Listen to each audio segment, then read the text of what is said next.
resultados para confirmar ello, pero por eso es importante saber cuáles son los protocolos que va a implementar el Ministerio de Salud, y estamos ya enlazados con el doctor Eduardo Ortega, asesor del despacho ministerial del MINSA. ¿Cómo está? Bienvenido al programa. Buenos días. Buenos días, buenos días. ¿Se me puede oír bien? Sí, se lo escucha muy bien. Y sobre todo para que nos comente acerca de los protocolos, porque es importante siempre pedirle a la ciudadanía que mantenga la calma. Esto es un caso sospechoso, pero ¿cuáles son los protocolos que se están activando por parte del Ministerio de Salud? Porque lo que decía el director del Hospital Santa Rosa, él mencionaba que ya se le han realizado pruebas al paciente. Estas han sido enviadas al Instituto Nacional de Salud y luego posteriormente irán a Miami. ¿Por qué tiene que hacerse necesariamente ese paso? ¿Y cuánto tiempo puede tardar en ya tener los resultados aquí en nuestro país y confirmar si es o no la viruela del mono? Por partes, por favor, porque el tema, creo que la idea es generar calma y confianza en la ciudadanía.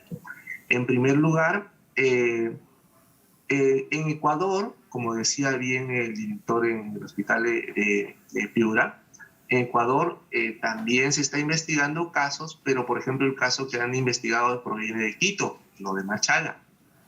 En segundo lugar, lo que se hace con todo caso reportado de fiebre y erupciones en adultos es hacer una investigación epidemiológica, en otras palabras, con quién estuvo, a dónde viajó, con quién se reunió. Eso lo hace nuestro Centro Nacional de Epidemiología y se toman las muestras. Las muestras son recolectadas por el Instituto Nacional de Salud. Ahora le explico. Lo más frecuente, ya que la mayoría de nuestros casos no tiene antecedente epidemiológico, antecedente de contacto con un infectado, primero se hace la prueba de enfermedades mucho más comunes que ocasionan fiebre y erupciones. Ejemplo, varicela, enfermedades por riquecias, Coxsackie virus, el que produce la enfermedad de mano, pies y boca, que da en los niños, también puede darse en adultos, solo que es más raro. Y entonces en esos casos simplemente ya se concluye que se debe a estos virus o a estas bacterias. No requiere enviar la muestra a los Estados Unidos. Es cierto que hay un poquito de retraso para traer las sondas o primers de ADN que se usa para la reacción en cadena de polimerasa, pero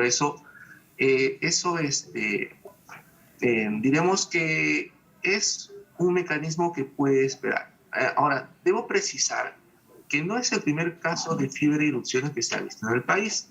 Hay varios, pero todos están siendo descartados. Son causados por estos virus o estas bacterias que le acabo de escribir. Entonces, por ese motivo no hay que alarmar a la población. Por eso es Ahora, importante, con su pregunta, sí, precisamente precisando, es importante por eso siempre recurrir a una fuente oficial para que nos explique el protocolo, porque seguramente las personas que nos están viendo no tienen conocimiento de cuáles son los pasos a seguir. Y con respecto a la pregunta que le hacía, ¿no? Si necesariamente siempre se da, digamos, ese camino, es decir, va al Instituto Nacional de Salud y posteriormente se envía a Miami, o solo en qué casos es necesario realizar ese paso. Claro. Por eso es tan importante el contacto inicial. Lo que puede hacer fácilmente todo paciente sospechoso, uno, si ha llegado al aeropuerto, se está reforzando la vigilancia en el aeropuerto. Si el paciente empieza a hacer los síntomas en su casa, lo que hace es llamar a la línea 113, ¿ya? Que es Infosalud, y ahí se le brinda información. No es necesario que vaya al Instituto Nacional de Salud. El personal del Instituto Nacional de Salud y del Centro de Epidemiología va a su casa e investiga el caso en su casa. Y si fuera un caso que requiere internamiento,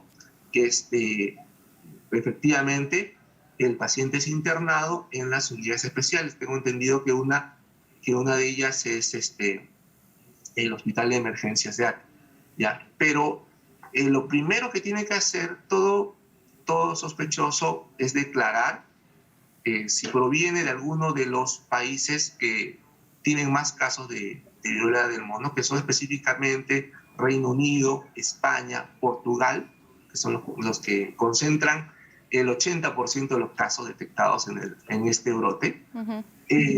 Es informar a las autoridades a su llegada al aeropuerto. Cualquier persona que tenga fiebre y erupciones lo que tiene que hacer primero es llamar al 113 y va a ir un equipo de investigación para analizar todos los datos. Ahora usted me dice, ¿qué debe hacerse si desea hacer la prueba? No, en realidad lo más probable, lo que ha ocurrido en todos los casos que hemos evaluado, es que sea debido a, por ejemplo, el virus de manos, pies y boca o el virus de la varicela. Entonces, eso es mucho más probable en nuestro contexto que una infección por viruela del mono. ¿Tenemos suficientes pruebas de descarte en nuestro país? Para estas enfermedades, por Sí. supuesto que sí. Sí, claro que sí. Nosotros la detectamos, o sea, el DNS está en capacidad de detectar tanto varicela como enfermedades por enterovirus. El virus de manos, pies y boca es un enterovirus, y incluso infecciones por riquecias. No hay ningún problema. Cualquier cosa que entre en el diagnóstico diferencial, es decir, las otras enfermedades posibles, que son en realidad mucho más probables, es analizado. Y acerca del tiempo, ¿no? Hablábamos acerca, y ya lo había dicho el director del Hospital Santa Rosa, de que el Instituto Nacional de Salud irían, digamos, estas pruebas hasta los Estados Unidos, ¿no? Para luego emitir un diagnóstico o un descarte, ¿no? ¿Cuánto tiempo puede tardar eso en que lleguen los resultados? Estamos hablando probablemente de 4 o 5 días, pero eso no es lo más importante. Lo más importante es establecer una evaluación concienzuda de todos los antecedentes del paciente y hacer todas las pruebas de descarte. Recién, por defecto, la última opción en aquellos que no hayan venido de los países más afectados es el realizar la prueba de PCR para el virus de la viruela del mono. ¿Y esas pruebas de PCR las tenemos? No, efectivamente, eso es lo que está pendiente por llegar, pero sí debe llegar en el transcurso de esta semana. Debo precisar una cosa, sí. un pequeño detalle. En realidad el término de viruela del mono es un poquito inexacto, porque el principal reservorio de esa viruela no son los monos, sino son roedores en el África. ¿Ya? Se llama viruela del mono, le pusieron monkeypox porque se detectó en 1958 en un mono, pero no es que los monos sean necesariamente los transmisores, ¿ya? Por otro lado, no es una enfermedad nueva. Mire, si estamos hablando de 1958, tenemos reportes de 1970 y otros años, o sea que no es que haya aparecido una nueva enfermedad. No, es una enfermedad ya existente, efectivamente. Y eso es importante también recalcar ello. Y a propósito, usted mencionó algo y quisiera retomar algo y reiterar eso porque es importante. Acerca de las pruebas PCR, usted dijo que en esta semana iban a llegar. ¿Estamos hablando de cuántas iban a llegar? No, no tenemos la cifra exacta, exacta en el momento, pero sí debe llegar. Lo que importa aquí se llama el primer, es decir, lo que es una secuencia específica del ácido nucleico, pero de ese virus. Así como para el virus de la COVID-19 tenemos secuencias de su ADN, de su ARN que son reconocibles, igual para el virus, para este virus también tenemos que reconocer una secuencia específica. Y entonces ahí con esa secuencia ya usted puede elaborar copias. La prueba PCR precisamente es para elaborar copias de la muestra. Y bueno, a raíz, digamos, de estos casos que se van incrementando, pero igual siempre recordar a la población que no hay que alarmarse porque no es lo mismo que la COVID-19, ¿no? O sea, no es lo mismo, los estragos que producen tampoco son lo mismo, entonces siempre tomarlo con calma. Pero dado el incremento de casos que se están viendo en el mundo, ¿usted cree que podría plantearse la posibilidad de restringir nuestras fronteras? Mire, como contacto directo, la enfermedad es un poco menos contagiosa que el virus original de COVID-19. En segundo lugar, todos los casos reportados en el mundo hasta la fecha han resultado leves. No ha habido casos graves, casos que hayan ido a UCI, ya van más de 200 casos. Ninguno ha ido a un internamiento grave. La gran mayoría se han manejado con aislamiento en su casa. Ese es el otro punto importante. El otro es que es un virus bastante más grande y pesado que el de la COVID-19. A diferencia del virus de la COVID-19 que puede transmitirse por aerosoles que flotan, pueden estar hasta 3 horas en el aire en un lugar mal ventilado, este virus al ser pesado solo podría ser expulsado con gotitas que yo emito al toser, al cantar, al estornudar, ¿correcto? Entonces, esas gotitas podrían transmitirlo Pero si usted tiene solo una mascarilla quirúrgica, si una mascarilla quirúrgica simple, como la que tengo aquí en la mano, esta mascarilla quirúrgica bastaría para que una persona infectada no contagie. O sea, no necesita mayores precauciones. En el caso de la COVID-19, el ideal es que una persona use un respirador, o sea, uno que cubre toda la cara. Pero esta mascarilla basta para disminuir una enormidad del riesgo de contagio en una persona, y el otro es no tocar las pústulas, ¿no? De hecho, nosotros tenemos enfermedades más contagiosas como la propia varicela. La propia varicela es bastante más contagiosa que... Y a propósito, si hacemos la comparación, doctor, con la viruela humana, ¿no? Que hay que recordar a la ciudadanía de que debido al proceso efectivo de la vacunación y lo exitoso que fue, es que esa enfermedad desapareció precisamente, pero habría que ver la posibilidad de retomar nuevamente esa vacunación masiva. ¿Se daría en este contexto?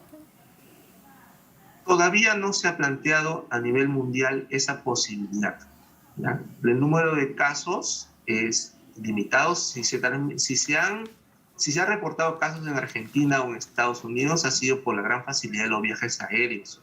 Pero en realidad, si el paciente es aislado, lo más probable es que los únicos que puedan requerir de manera prioritaria la vacunación sea el personal de salud que atiende. Todavía no se ha planteado vacunación masiva, no se ha planteado ningún confinamiento. Las precauciones son las mismas que para COVID-19, es decir, usar mascarillas en espacios cerrados, lavarse las manos y poco más, poco más. Es una enfermedad que pasa sola. La gran mayoría de casos no está dejando secuelas, no están yendo a casos graves, observados muchos de ellos en su casa. Entonces, por este momento no debemos asustarnos ni alarmarnos. Todo caso de fiebre y erupciones, llamen al 113 y se investigará un equipo de epidemiología y uno del INS para tomarle las muestras y lo iremos siguiendo. Muy bien, muchísimas gracias, doctor. Ha sido con nosotros Eduardo Ortega, asesor del despacho ministerial del Ministerio de Salud, hablándonos acerca de los protocolos que ya se han establecido con respecto a la viruela del mono. Bien, momento de irnos a una pausa, pero usted no se mueva porque al volver vamos a abordar